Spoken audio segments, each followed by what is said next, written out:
How you going, Mick at Diggermate here. I'm going to walk you through the daily checks of the Diggermate mini loader. Want the best rates on mini excavators and tight access earth moving equipment?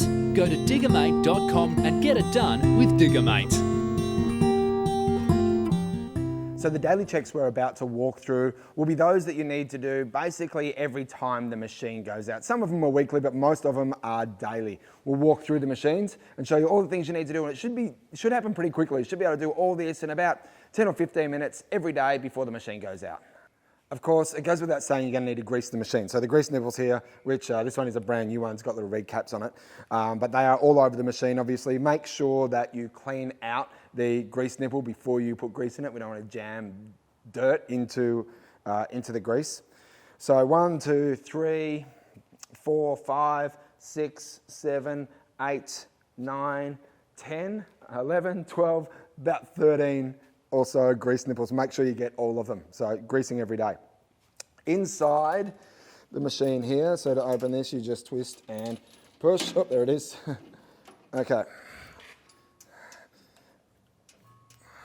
And we'll just sit this up in here like this. Now you want to make sure of a couple of things in here. To start with, ensuring everything is clean. And actually, if we sit this up here, that will sit on there and stop it dropping back. You want to make sure everything's clean and tidy in here. So in here, we're looking for clamps, breathers, and making sure the belt is tight. So just check all the clamps, make sure the battery's tight.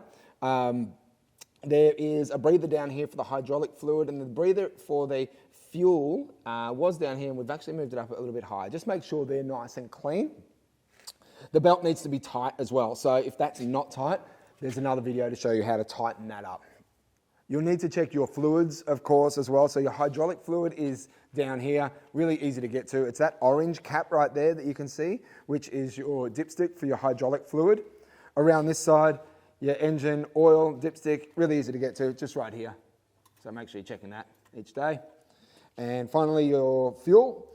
Down the bottom there, there's just a sight glass, so you don't even have to start the engine to check the fuel. So they're your fluids.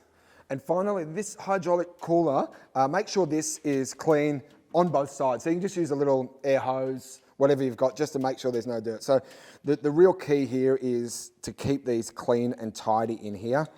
Dirt gets in them, they're going to fail, right? But it's pretty easy to keep them clean if you're doing it every single day.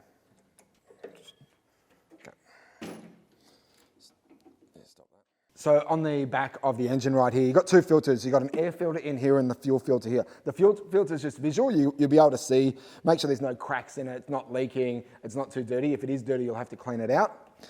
In here, you'll have to get into the actual air filter. Now, this is super important as well. Just make sure that this air filter is reasonably clean. Now, there's a sort of a dual filter on this one. This here, the outside, you can actually take that out and just clean that with fuel. Keeping that clean will give your air filter a lot more life. So just make sure that's always clean each day before it goes out.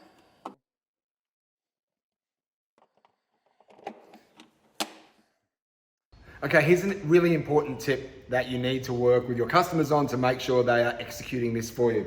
This here is your oil cooler fan button, on and off. Now, the oil cooler fan is this guy here, the big one. That doesn't come on automatically, so it needs to be manually turned on. So as soon as the customers start working on this machine, the cooler fan really should be turned on. Otherwise, the engine's going to get really, really hot. It's probably going to overheat pretty quickly. But this is a manual switch. It doesn't happen automatically. So you need to make sure you tell your customers about this. Turn it on as soon as they start working, turn it off to bring it back at the end of the day. Finally, check the tyres are just in good working order. Make sure they're inflated, of course, and all the wheel nuts. Check the hydraulic lines, visual check of all the hydraulic lines down via the buckets and up here as well. The rams, there's no dramas with them. Make sure they're all looking good. So final visual check and then it's good to go. That's the check. It's pretty quick and easy. The key here is cleanliness. We've seen several of these machines in the past go out and never be cleaned, and they don't last long. Keep them clean, they'll last forever, you'll save more money, you'll make more money as well.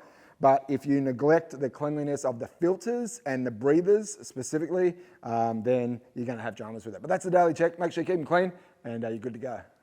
Thanks for watching. To get the best prices on machinery hire, book machines, see specs and availability, go to Diggermate.com. If you found this video useful, please be a mate of ours and subscribe to our YouTube channel. Click on the share link below and share this with your friends and give us a thumbs up.